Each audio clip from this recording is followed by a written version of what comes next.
Stucky spat on the garage floor and tried to shake the cobwebs from his head. Ever since the couple never showed to pick up the keys, things had been fuzzy. Something, a feeling caught his attention. Stucky looked up and stared as his brain tried in vain to process the horror before him. He stumbled back, knocking over a can of oil. A black pool spread across the floor while he struggled for a brief moment, then let go as the unrelenting darkness engulfed him.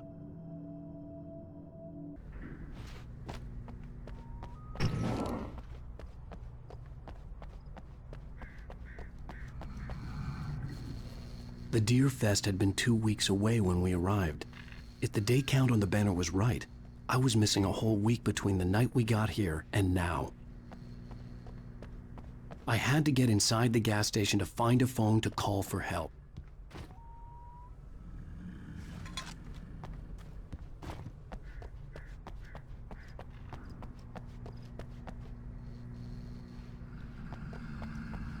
The garage was a mess. It looked like someone had trashed the place, or that there'd been some kind of fight.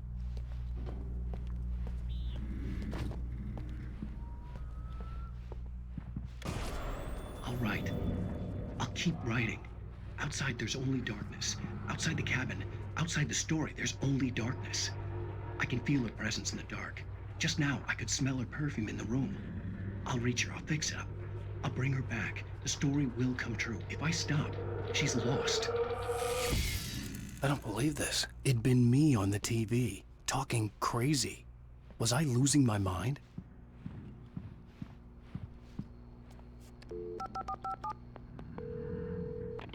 Bright Falls Sheriff Station.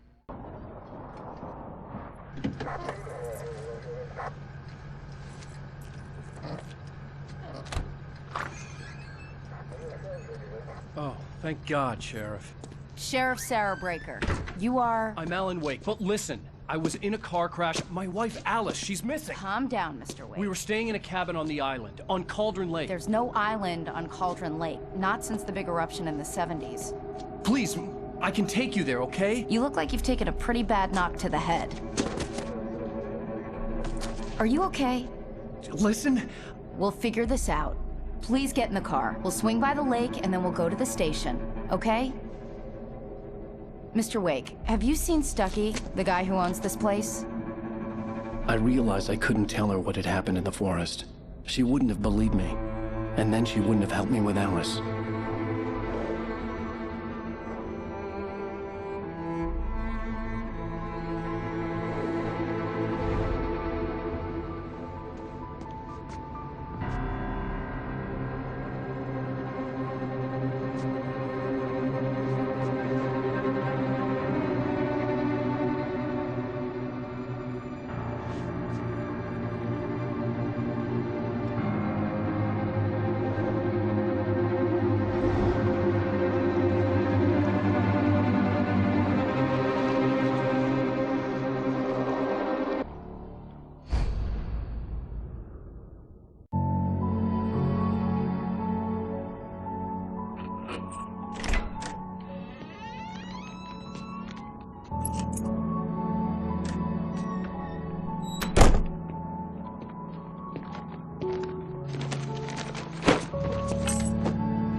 Honey, I'm home.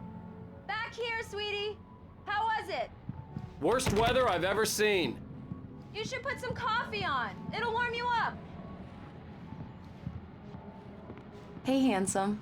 This is gonna be a long night, but these shots are turning out great. I guess you're gonna need that coffee then. I'll go put it on.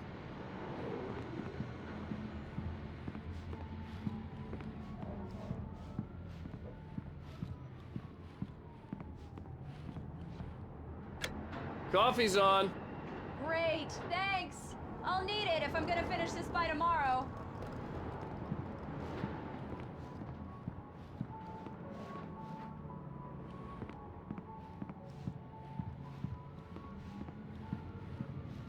Oh, hey, I just finished those cover mock-ups. They're on your desk. Tell me what you think. No kidding. I didn't think you'd get them done this quickly. On occasion, I can perform all sorts of miracles, my dear. Oh, really? Well, you seemed to think so last night.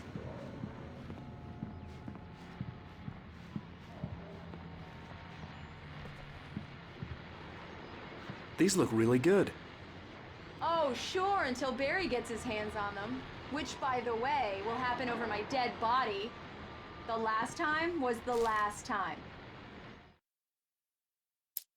This was a late goodbye. 13 years after I'd gotten my revenge, it had finally caught up with me.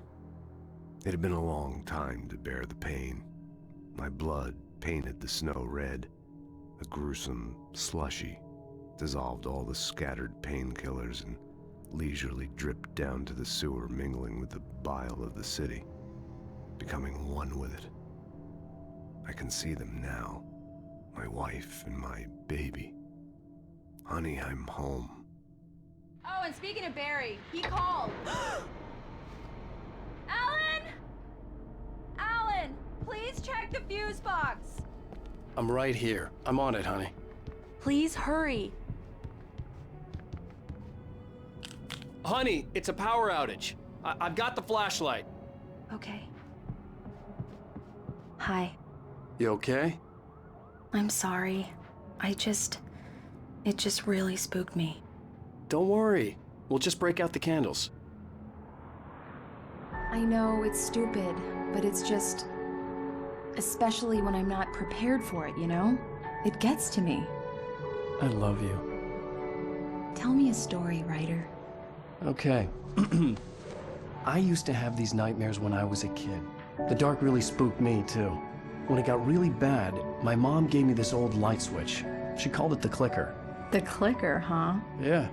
If I ever got scared of the dark, I could just flip the switch and a magic light would scare the monsters away. Oh, sure.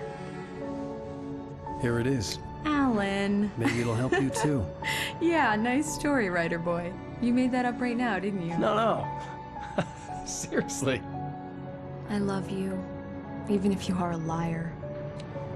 Thanks for this.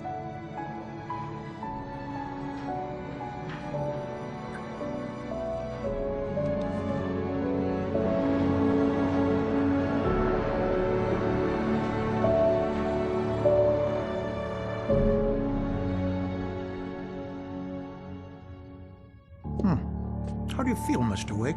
Any nausea, disorientation, anything like that? Mr. Wake, how are you feeling? I'm okay. My head's fine. I had to lie about my headache and memory loss. He'd send me to a hospital for tests. I couldn't leave without Alice. Very well. I don't think you have a concussion, but you've obviously been through quite a shock. You should take it easy for a couple of days. Thanks. Well then, Mr. Wake, we're done here. If the pain gets any worse or you experience any other symptoms, you should come see me. I'll let you get on with it then. Sarah, Sheriff Breaker, is waiting for you. She's very good at her job. I'm sure she can locate your wife in no time. Thank you for testing the lights, Miss Weaver. Everything seems to be fine. Come in, Mr. Wake. Your phone's on the desk. The battery was dead. It's charged now. Have you started looking for my wife yet? My men are already on it. Now, can you tell me what happened? I'm not sure. I can't remember. We were arguing. I walked out of the cabin. The cabin on Cauldron Lake? How did you end up at Stucky's gas station? I wanted to tell her what had happened last night, but I couldn't. She'd lock me up. Excuse me. I need to take this. Hello? Alan, please help me. Alice? Stop talking to the law. You'll do exactly what I say if you ever want to see your wife again. Who is this? Go to the back lot. There's a hole in the fence on the left. Look inside the junker. I left a little something there to convince you we're all on the same page here. After you ditch the cops, you're gonna meet me in Elderwood National Park. There's a spot called Lover's Peak. Midnight. Don't do nothing stupid, pal. We're watching you. Mr. Wake, can I help you with anything? I need to get some air. The sheriff said I could go out back. Of course, Mr. Wake. You can get there through the cell corridor. Just don't mind Walter in there. He's one of our regulars. The deputies, they don't understand. They won't listen to me. I need it to be bright in here.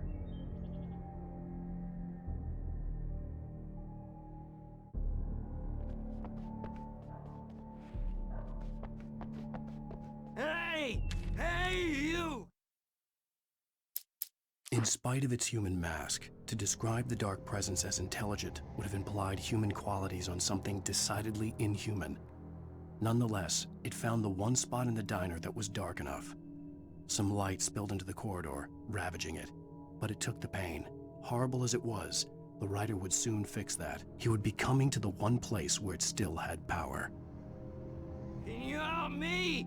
Can you turn off? Hey, please help me, man! I hate this! I can't stand the dark anymore! Thank you, man, thank you. Hey, you're alright. You're a good guy. Don't let anybody tell you different. You know, I shouldn't even be in here. The cops, they got it all wrong. See, sure, I beat him up, but I wasn't drunk. I mean, I wasn't drunk at the time. I only got drunk afterward. Okay, listen, you gotta listen carefully now. Here's the kicker. That wasn't Danny. No, sir. It only looked like him. You wanna know who it really was? I'll tell you who it really was. It was a goddamn space alien! I know it sounds like something a drunk would say, but believe me, I wasn't drunk then.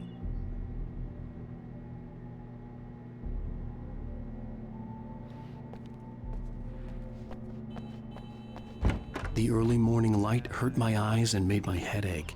The man on the phone had said, "Go through the fence on the left."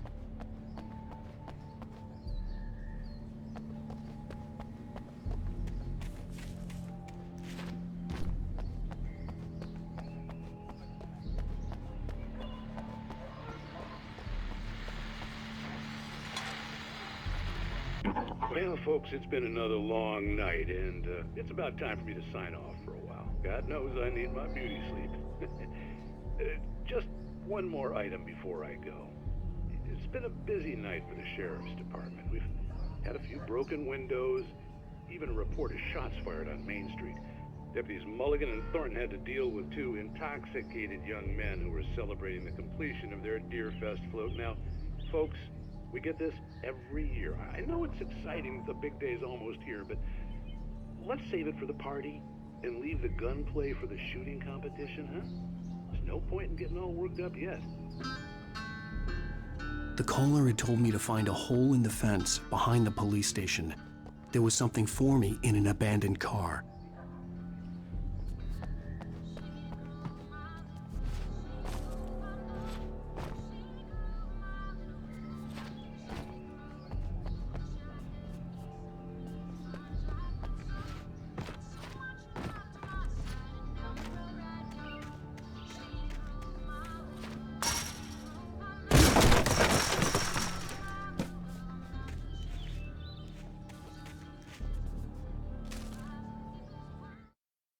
The kidnapper fired his gun one last time, and the shadow vanished into the darkness it had come from.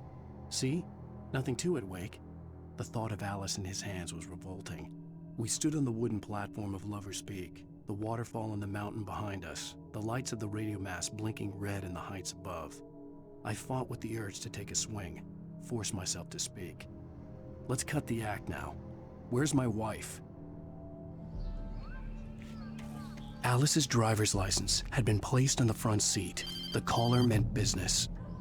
Barry? Ow! Thank God! Where the hell have you been? I've been trying to reach you for a week, you and Alice. Oh, I've been worried sick. I flew out yesterday. I'm here in Bright Falls. Barry, listen to me. I'm at the sheriff's station.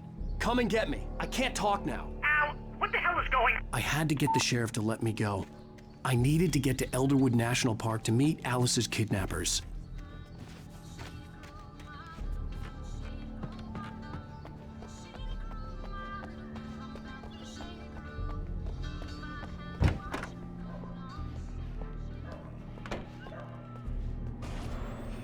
A writer is a light that reveals the world of his story from darkness, shapes it from nothingness. The way a sculptor carves a statue from a block of granite. If I stop, the world I'm making dies. darkness will reclaim it. It's a long, hard journey into the dark. Alice's life is at stake, but I can't think about that, or I'll lose it. The dread lingers at the edge of perception. I'll push on. Anything is possible here. I'll write the story. I'll save her.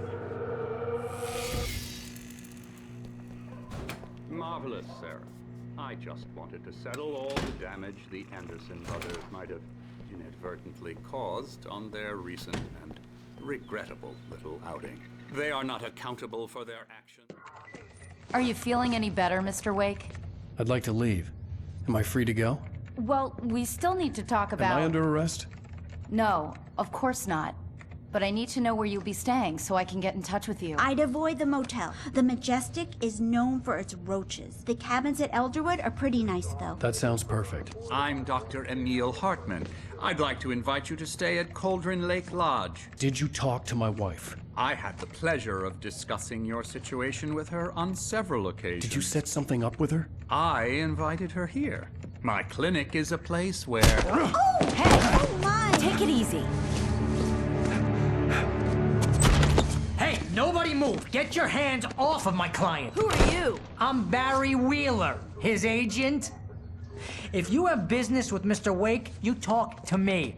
You yokels won't know what hit you once I sick my lawyers on your asses. No harm done, Sarah. I'm all right. I don't want to press charges. Mr. Wake, my offer still stands. Get me out of here. What the hell was that about, Al? We don't need a replay of that thing with the paparazzi.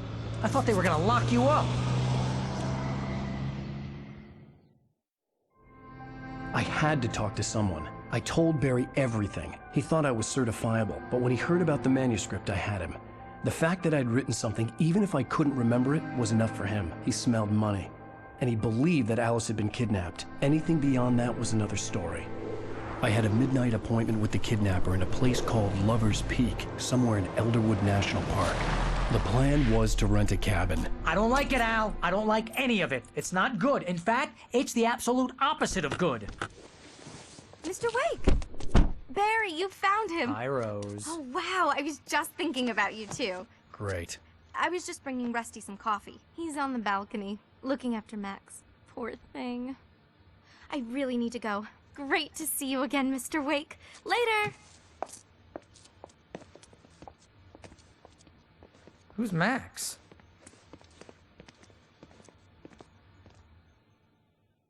What an airhead. Jeez, Mr. Takes a swing at everybody.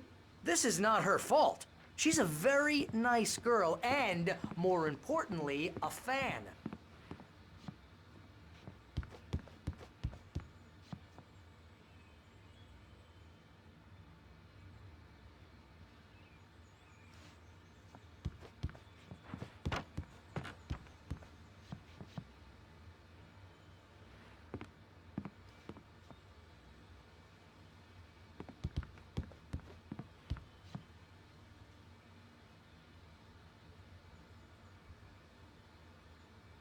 Seriously, Al, what you were saying in the car, just listen to yourself.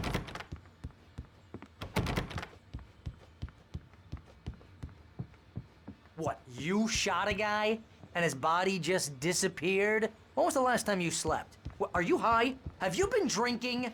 No! Look, Barry, I'm missing a week, and someone's got Alice. Do you and understand what it sounds like when you say stuff like that? Don't get me wrong, it's a good story, could be a bestseller.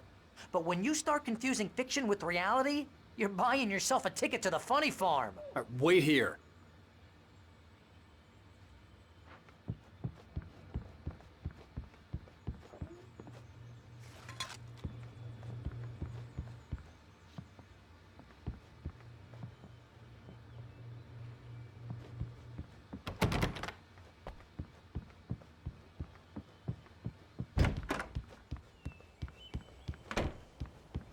Easy there, boy.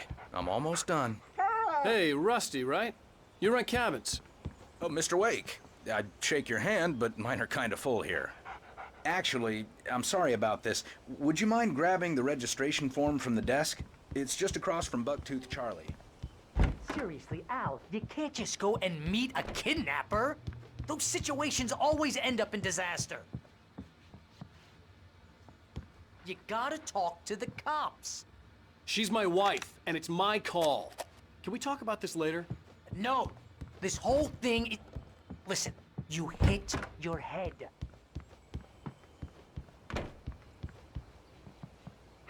I think this is the form you wanted. And here are the keys. Okay, you're all set, Mr. Wake. Glad to have you staying here. Thanks. Can you tell me how to get to Lover's Peak? Oh, sure. It's at the end of the nature trail. Just follow the paths, you'll get to it eventually. It's an easy walk. Nice spot, too. If you have any trouble finding it, just keep your eyes on the radio mast. It's right below that. Oh, and hey, if you take a walk in the woods, watch your steps so you don't end up like Max. I guess I'm a little worried. We got a bunch of campers out there we haven't heard from. It's not like these people are on a schedule, but with the traps, well, you know. I just don't want any trouble. Right, thanks.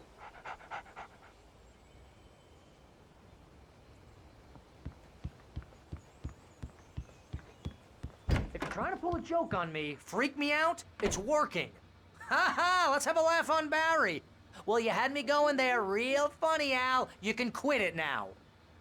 Look, Al, you're asking me to believe that you shot a dude who went poof into thin air, a guy who was bulletproof until you pointed a flashlight at him.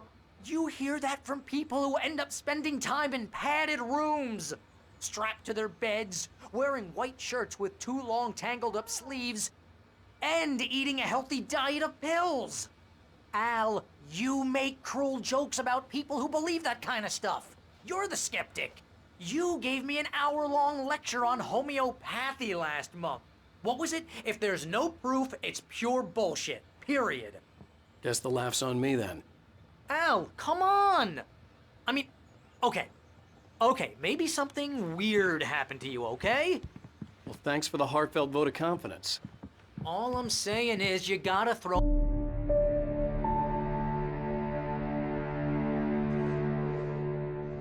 That's just crazy talk, Al. Al! Al? We should go to the sheriff or call the FBI. Damn it, Barry, they'll kill her! This is not a goddamn debate, Barry.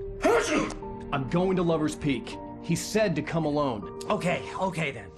I understand. But you're my best friend and I'm worried that you're not right in the head. Tell me what to do to help and I'll do it. You stay here, and if I'm not back by morning, call the cavalry.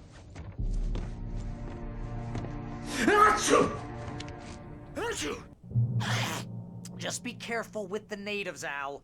These yokels are dangerous. Everybody hates a tourist, or it'll be deliverance all over again.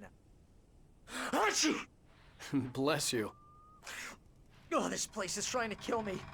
I'll bet there's mold in here, spores, poison ivy, God knows what. This is so not worth a 15% commission.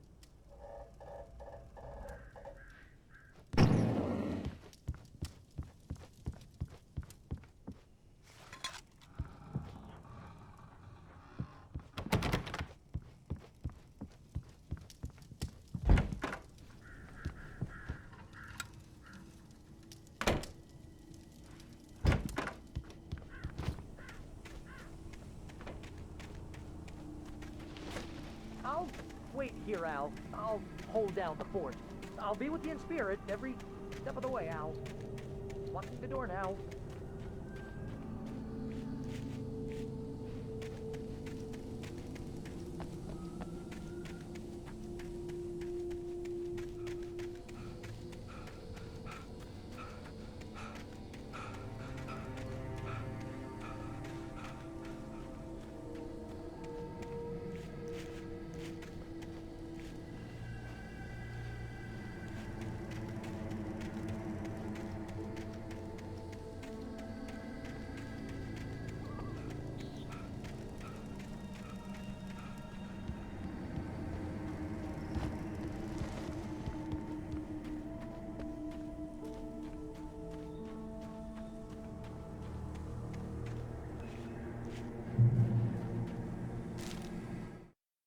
Barry had never gotten along with Alice, but he knew Alan loved her with an almost frightening intensity. And now something had happened to Alice. And here was Al armed with a gun and saying things people got put in padded cells for. It was as if his friend had experienced a massive psychotic episode and was now totally disconnected from reality. It scared the shit out of Barry.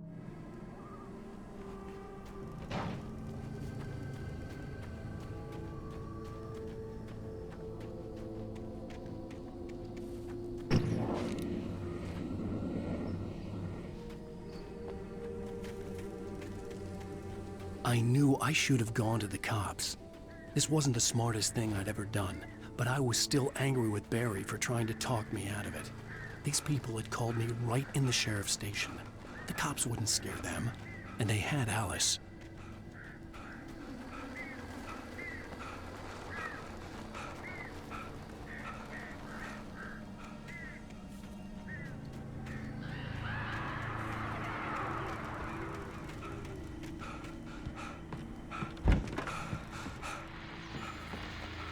Welcome back to the show, folks. As promised, our very own Dr. Nelson has just parked his rear end in the studio. Doc, what's your Deerfest plan like? My plan? You make it sound a lot more organized than I ever seem to manage.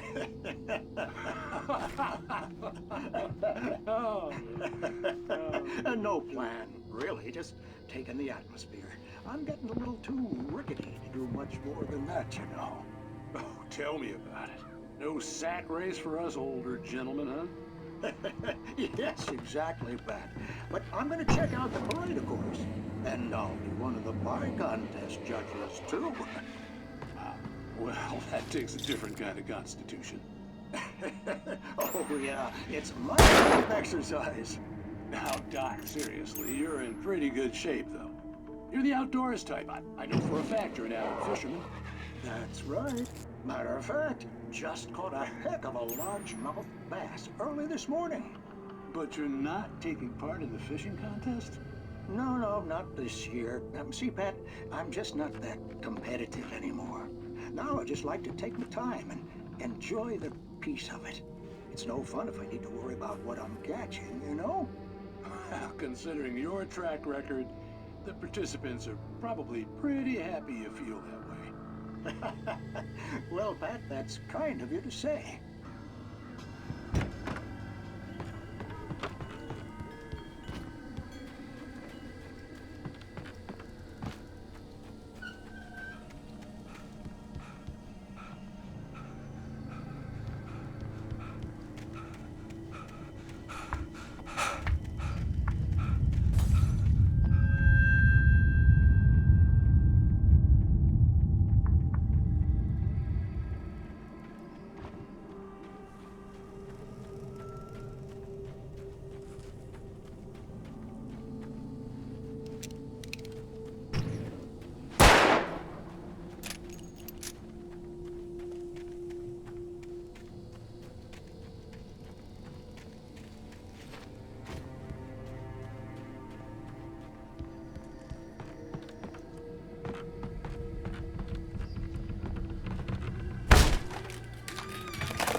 Crime and punishment. The cancer and cure of civilization. But some crimes are impossible to punish, especially in Night Springs.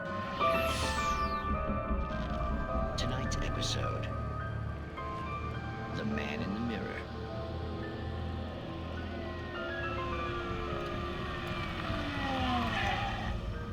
He's inside, Agent. He's a weird one. So, you're confessing to killing that guy, huh? Why? Had it coming? Yeah, but why would you do that? I mean, you're a nice guy. Normal. Took a kid to a soccer game. So how come at the game, you pick a guy and, quoting from the arresting officer's report here, assault the victim's head area repeatedly with the weapon of choice being a pair of bare fists? Wow, that sentence really flows, huh?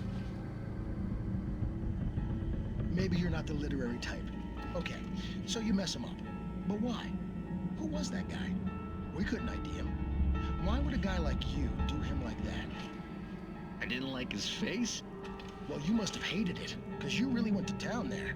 I mean, there's no way to tell what he looked like. No ID on him either.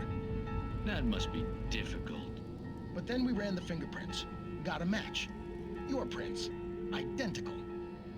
Huh, how about that? Your son said you were wearing a white shirt when you took him to the game. But the white shirt is on the dead guy. It's plenty red now. You won't get away with this. Do you really think that's in any way relevant to me? I had plenty of time to talk to my boy before the cops arrived, you know? He won't stop screaming, am I right? You think he's ever gonna be okay? I left my mark. Believe me. You bastard. What? You gonna shoot me? What's the point? I'm going to prison. You got me. I don't understand any of this. And you never will. Don't worry. Maybe you'll see me again, Agent. Maybe in the mirror.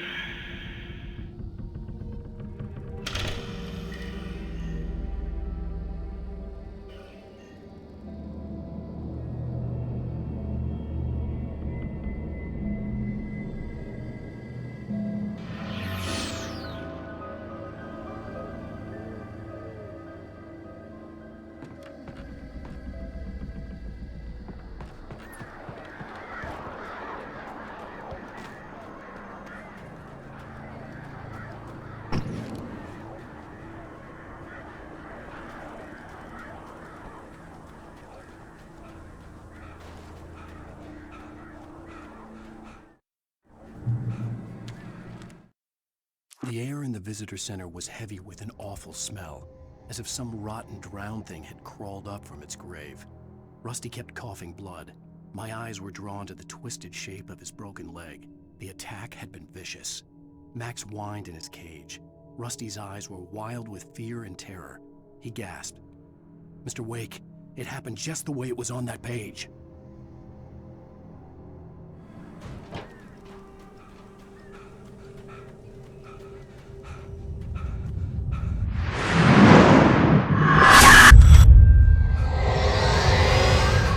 The vision left me weak. This was no head injury.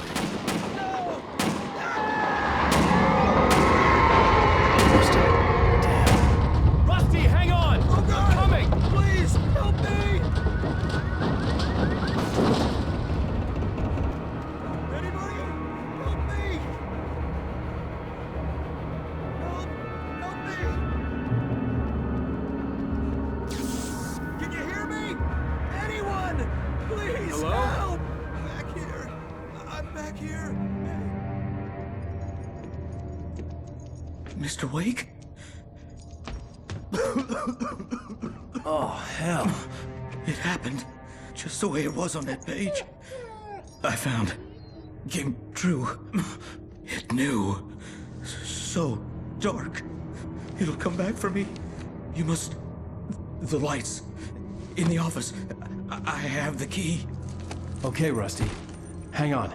I'll be right back. Whatever did this couldn't be far. Rusty had found a page from the manuscript. It would help me understand what had happened.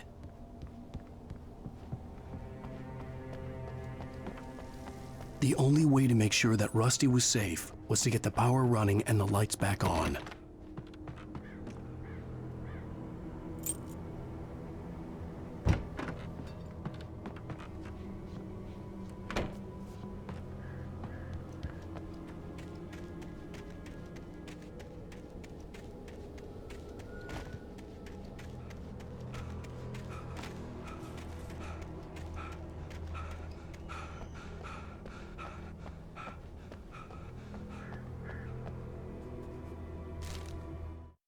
The visitor center was sturdy, but the impact turned the front of the building into splinters.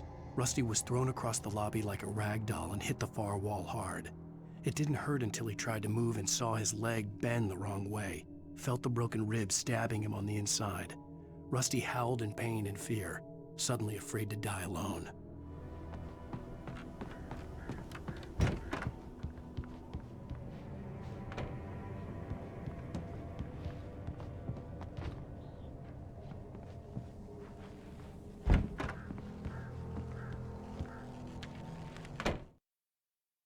At the last instant, I changed direction and threw myself down.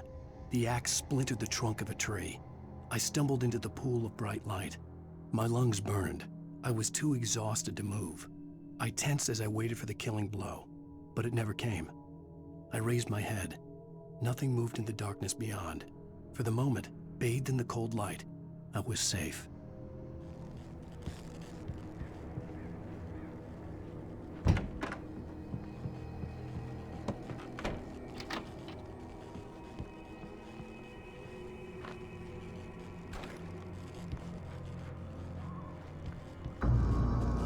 I was too late. Someone had destroyed the circuit breaker. There was no way to get the lights back on.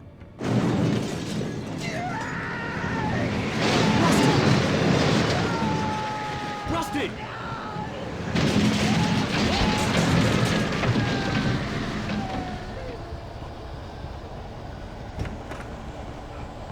The ground was covered with oily patches that looked like liquid darkness.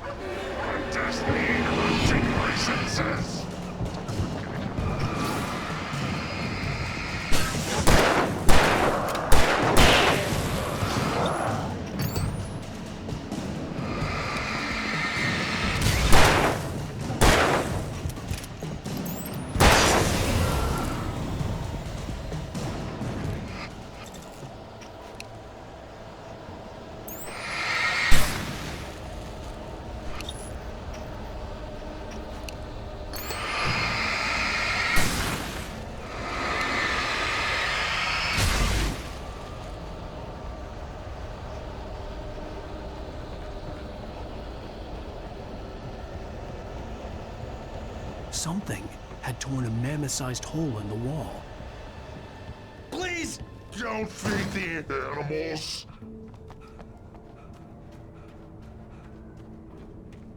Fishing is only permitted for those visitors who purchase a fishing license.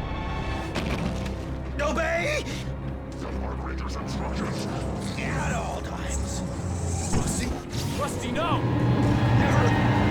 closer than 100 yards. Two bears and wolves never approach any other wildlife closer than 25 yards. Pets must be leashed. Yards. Never leave your Pet unattended. It is against the law to remove any from the park grounds.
What the hell was that?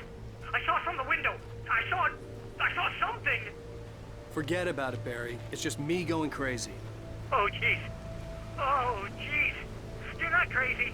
I wish you were crazy, but you're not crazy. Ow, be careful. Stay in the cabin. Don't open the door for anyone. I mean it.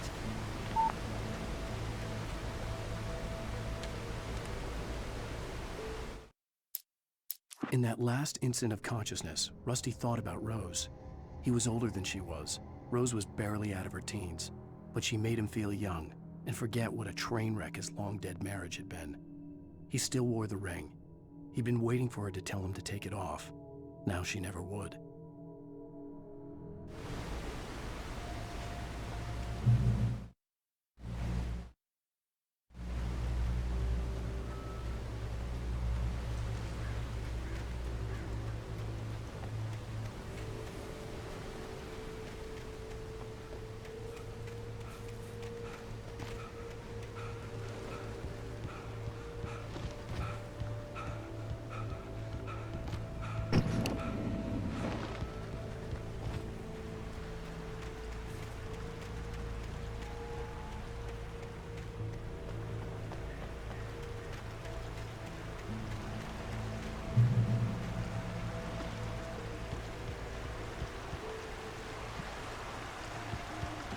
Lover's Peak was at the far end of the nature trail.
Nobody in Bright Falls seemed to know where Al was, but Rose, the waitress at the diner, had seen him.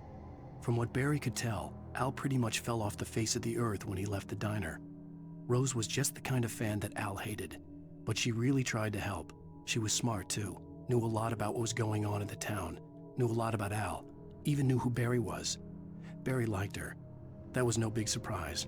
When it came to women, Barry and Al rarely saw eye to eye.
I turned the corner, afraid of what the flashlight's beam might reveal.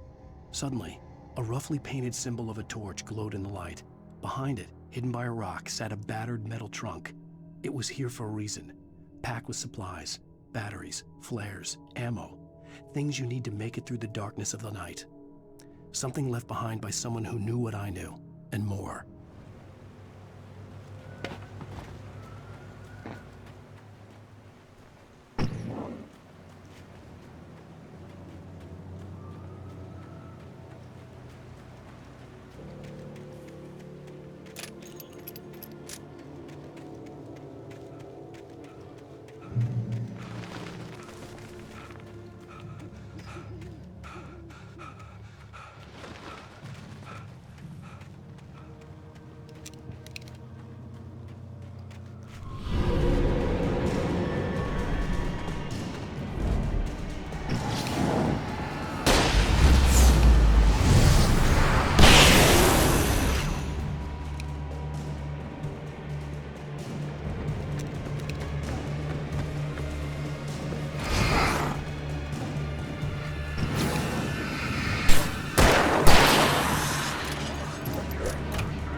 Agent Nightingale didn't want to be in Bright Falls.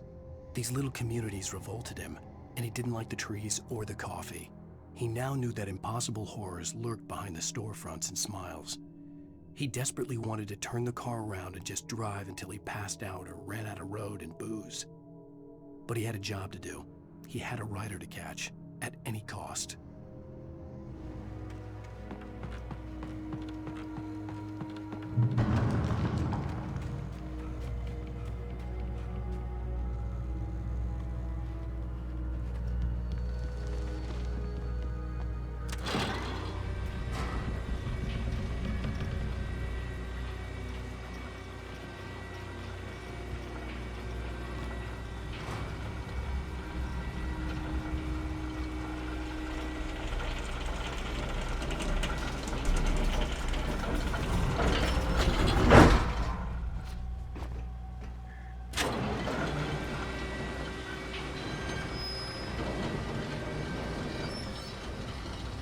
Shit.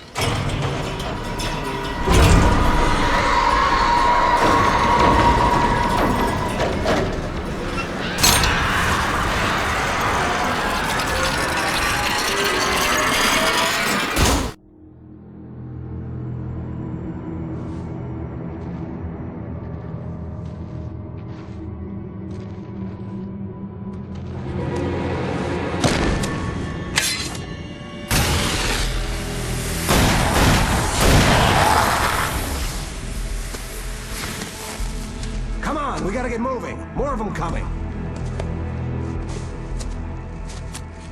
That flashlight's kid stuff.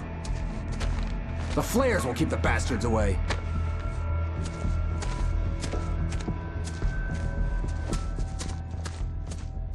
See them too? Hell, of course I see him. Come on, we gotta move. Why? Because that's the way the story goes. Yeah, but... Let's move!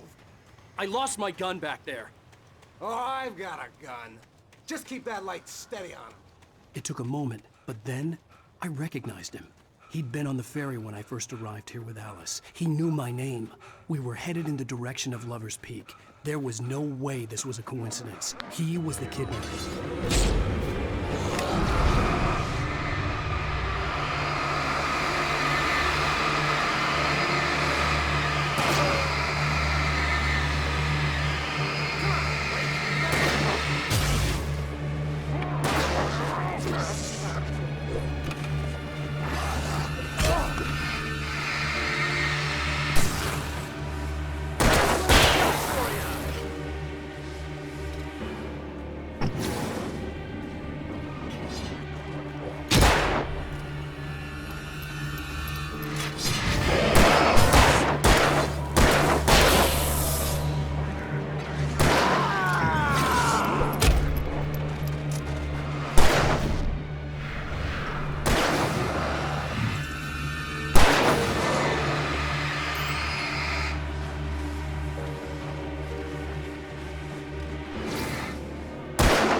Right up these stairs, Wake. Use the flares from the emergency box to hold them off while I get these boards off. Give me the gun. Yeah, no can do, Wake. Are you kidding? Give me the gun! No time for back talk. Hold them off, damn it!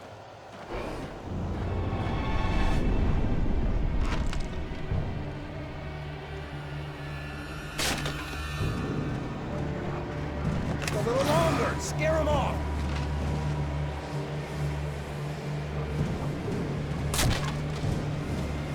Get some light on those bastards. That'll keep them off us.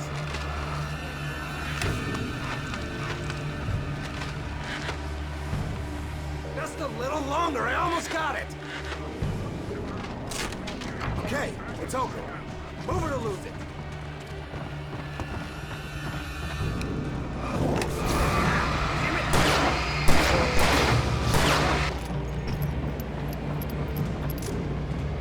Oh, you feeling better now, Wake? All cozy and safe. Better get ready. They'll be on us soon.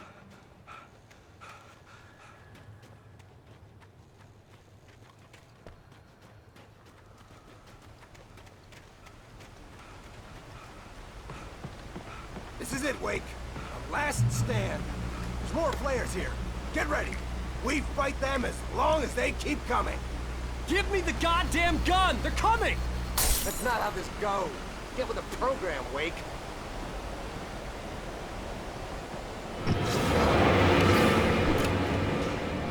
Like that, boy? Huh?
nothing to it.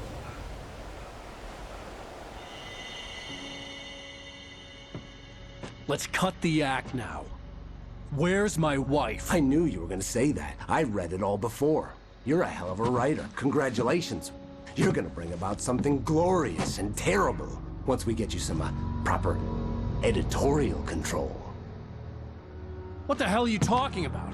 Where's Alice? I want the entire manuscript, or she's gonna suffer bad. You touch her, I'll...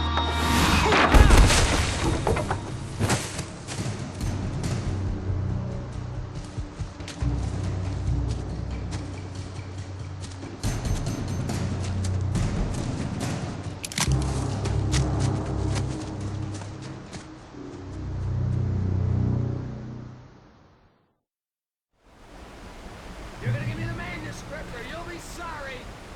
No! Come back here! I swear I'll kill you if you hurt Alice! Do you hear me? Come back here! He had Alice, and he wanted the man.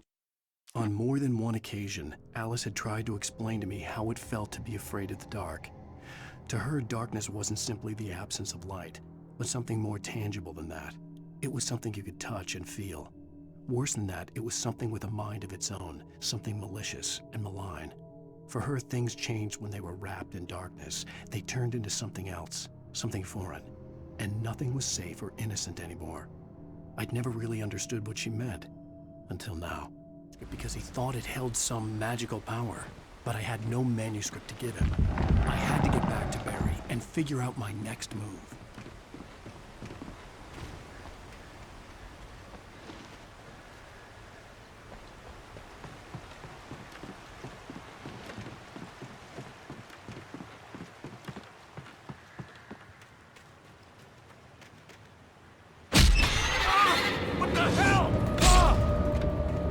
Rusty had warned me about these traps. It hurt like hell. I was...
The night had been one desperate situation after another.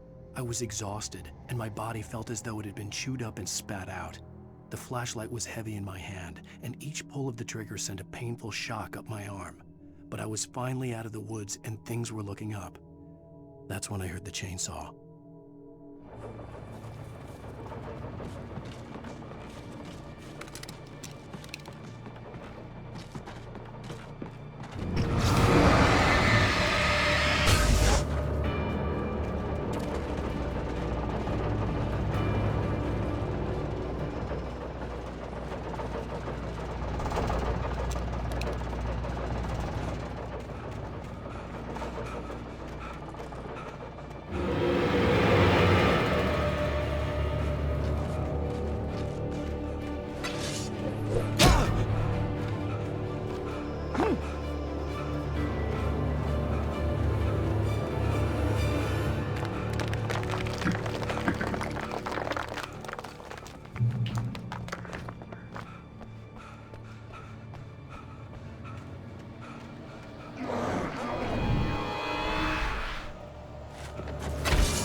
logging site was a mess.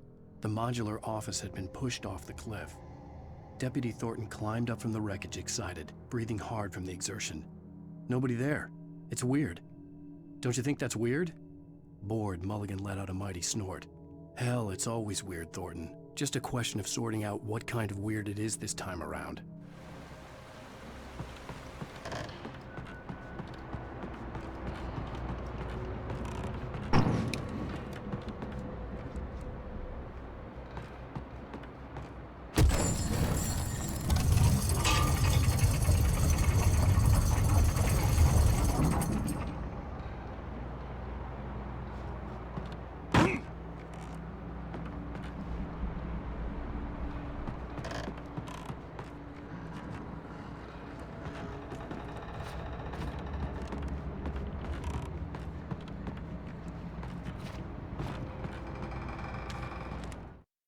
When Barry saw the darkness attack the visitor center, it made him a believer. The men Al said he'd shot, they hadn't been just locals on crank. Somehow the world had changed, like the channel had been switched without warning. You think you're watching a sitcom, and you're really watching a horror show. When the birds started attacking the cabin, Barry wasn't surprised, just terrified.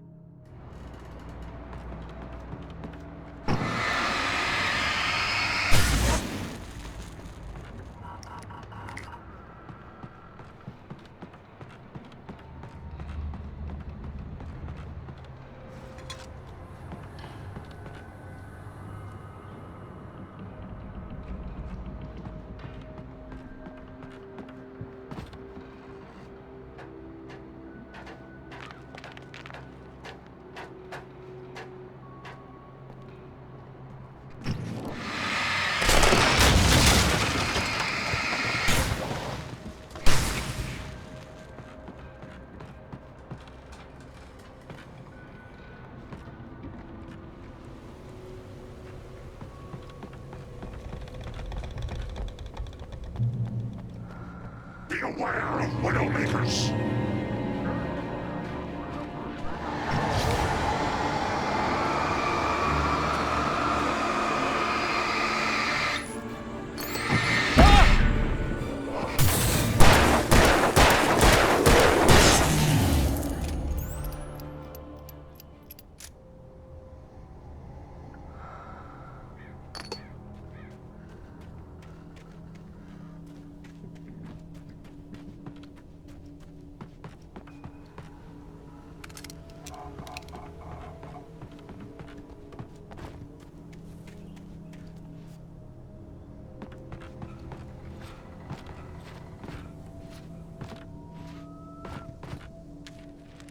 Shadows stirred and the wind picked up as I ran through the forest.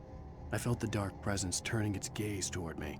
Then the moonlight was blotted out by dark shadows that raced violently across the ground, moving too swiftly to be natural. Darkness gathered between the trees and melted again to reveal the Taken. No natural path had brought them here.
Patient.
Barry? Ow! The porch is covered with birds. They've got old Hitchcock on me. Stay out of sight. I'm on my way. Don't open the door. What am I, crazy? Stay hidden. I'll be there soon. Just make sure you keep the lights on.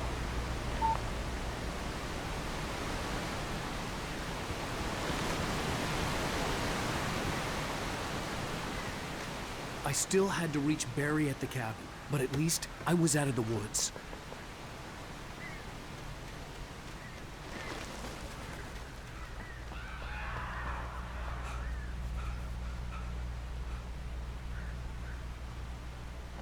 I'd have to get the car from the locked garage. It would get me back to Barry faster, and the headlights were a welcome bonus.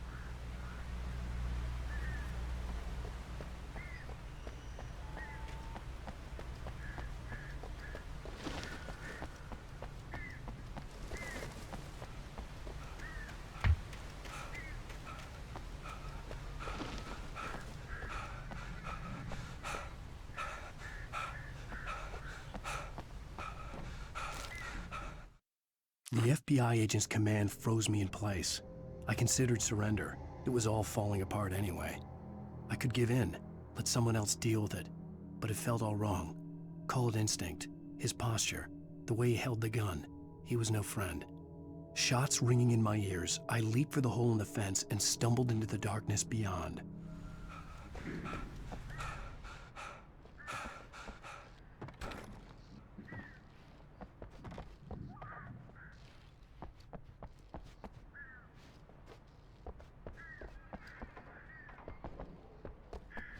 I had to find the key to the garage.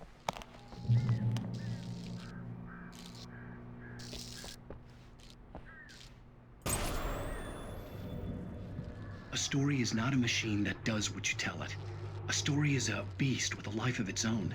You can create it, shape it, but as the story grows, it starts wanting things of its own. Change one thing and you set off a chain reaction of events that spreads through the whole thing. The characters have to be true to themselves. The events need to follow a logic that fits the story. A single flaw and the magic is gone. The story dies. Alice dies.